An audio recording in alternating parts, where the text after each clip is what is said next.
Alleluia, Christ is risen. The Lord is risen indeed. Alleluia.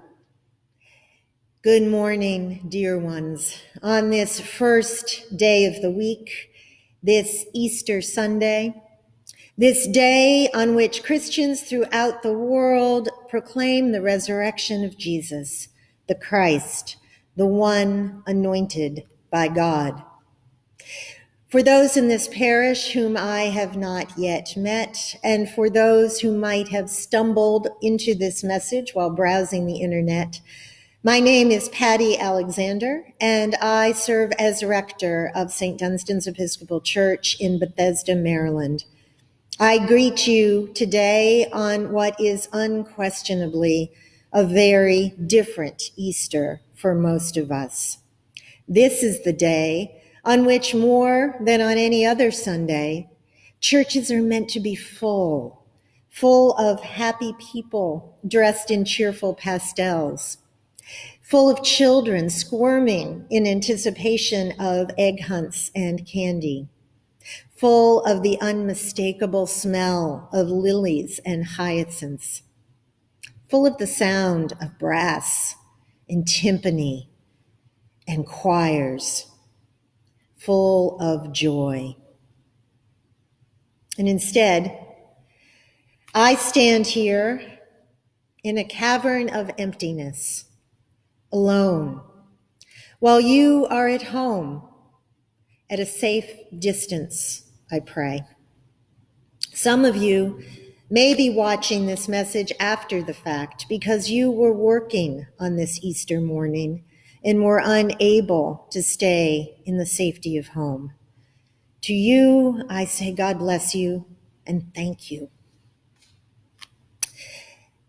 At the Cathedral of St. John the Divine in New York City this morning, one of the largest cathedrals in the world, the choir will not be singing Jesus Christ is risen today.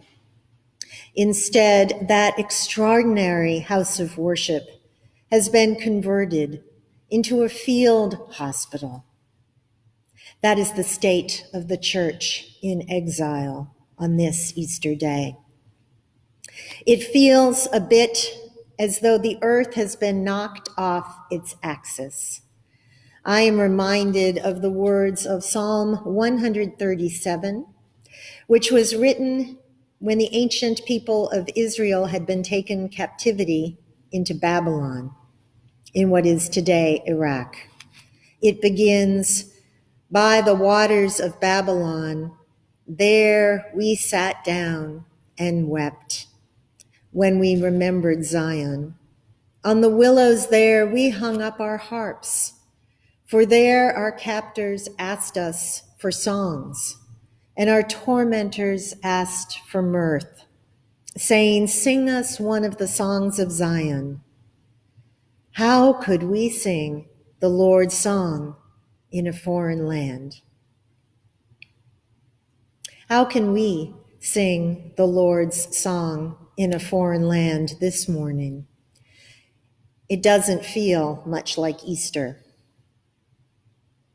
And maybe, just maybe, that is actually a good thing. Please hear me out just for a moment. People around the world are looking for signs of hope, for glimmers of resurrection this day. And as a person of faith, I too am looking toward the horizon for any indication of new life. We all need Easter. We need to know that the Lord is risen indeed. But here's what I mean when I say that it may be a good thing that it doesn't feel much like Easter today. I think it's really tempting to arrive at this morning expecting that we know exactly what will happen. Lent is over. We can shout Alleluia again, and the church will be full of happy people dressed in cheerful pastels, full of squirming children, full of wonderful scents, and glorious sounds, full of joy. But you see, I would argue that that is actually a problem. Because if Easter is about anything, it is about the unexpected. It is about God disrupting the natural order and knocking the earth off its axis in the once for all definitive act of resurrection, of raising Jesus from the dead. We typically in the church celebrate Easter as a joyous and glorious day, but one joyous and glorious day. And maybe by Monday, or if we're really good, Tuesday, we have a tendency to go back to life as usual, making sandwiches from the leftovers of Easter dinner. We domesticate Easter very often as just another day, a special day, mind you, but really just another day on the calendar. And as a result, we miss the life-changing, forever world-altering enormity of what God has done. It is human nature, I think, to pause and mark this momentous occasion and then to carry on as before. But if Easter, if the resurrection of Jesus Christ is to have any significance at all, there can be no life as before. Instead, we have to stand on the precipice of the unknown, peering into a dark, empty abyss. That is what Easter really feels like. This year, due to circumstances beyond the control of any human, it's not so easy just to celebrate and move on. We are paused, all of us. We do not carry on as usual. We want to know that, to quote an old Easter hymn, the strife is o'er, the battle done, so that we can move forward again. I'm right there with you in that. We want the tension and the fear and the grief of these days to be resolved. We want this unending Lent to be over. But we are not there yet.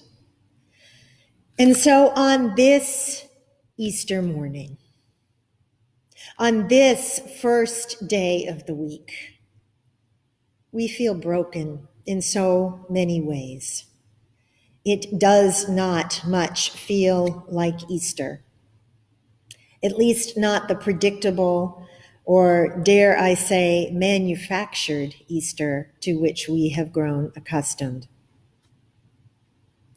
Instead, we come this year to Easter morning very much like Mary Magdalene and the other women described in the resurrection accounts in the Gospels. We feel confused and sad and disoriented. I encourage you to spend some time with the Easter story today, particularly John's account, John 20.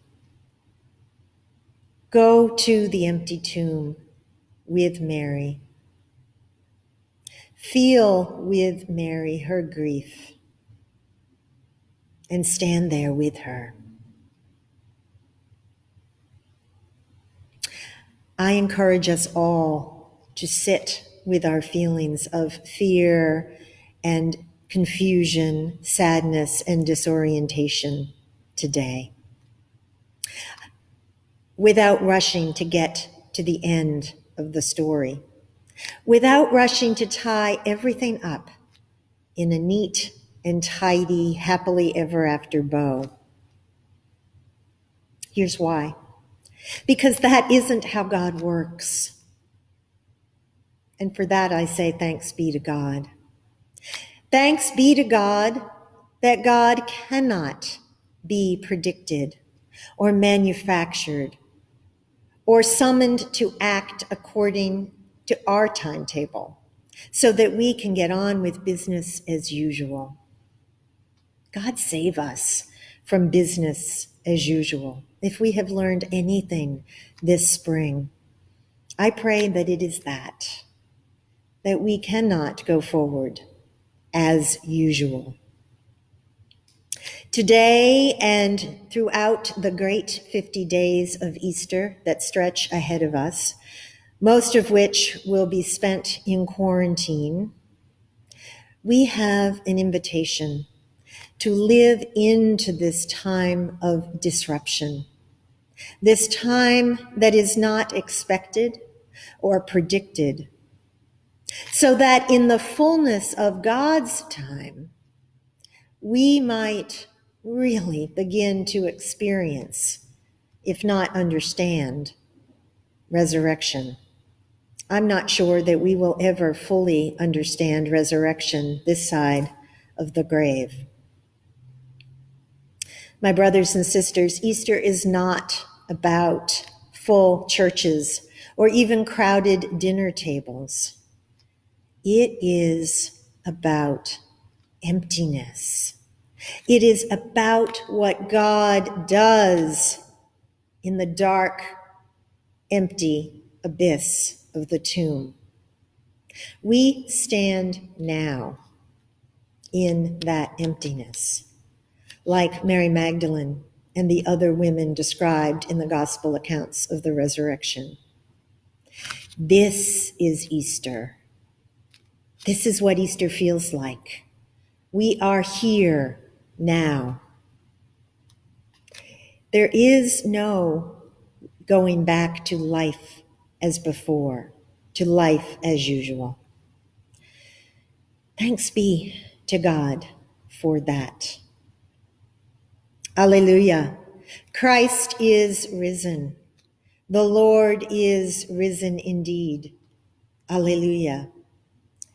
On this very different Easter morning, wherever you are, however you are, know that as you stand on the precipice of what feels like an abyss of darkness, of the unknown, of the unexpected, know that you don't stand there alone. Know that for 2,000 years, people of faith have been standing there with you. And know that God acts in the emptiness, not according to our timetable, not according to our calendar, but in the fullness of God's own time. That is the gift of Easter. It is uncomfortable. It is not neat and tidy. It's not necessarily cheerful or joyful, particularly this year. But it is powerful. And by God, it is true. I hope that you will join me at 11:15 this morning in tuning in to the Easter morning service at the Washington National Cathedral. Information for how to do that may be found here on Facebook or on our website and in the daily emails that I have sent to you this past week. Come and join with Christians throughout the world in hearing together the good news. Hear our presiding bishop preach the gospel of love, the gospel of Jesus Christ. And may you and all those you love have a particularly blessed Easter, if an altogether different one. Take care, my friends. I look forward to being in touch with you soon, and may God bless you.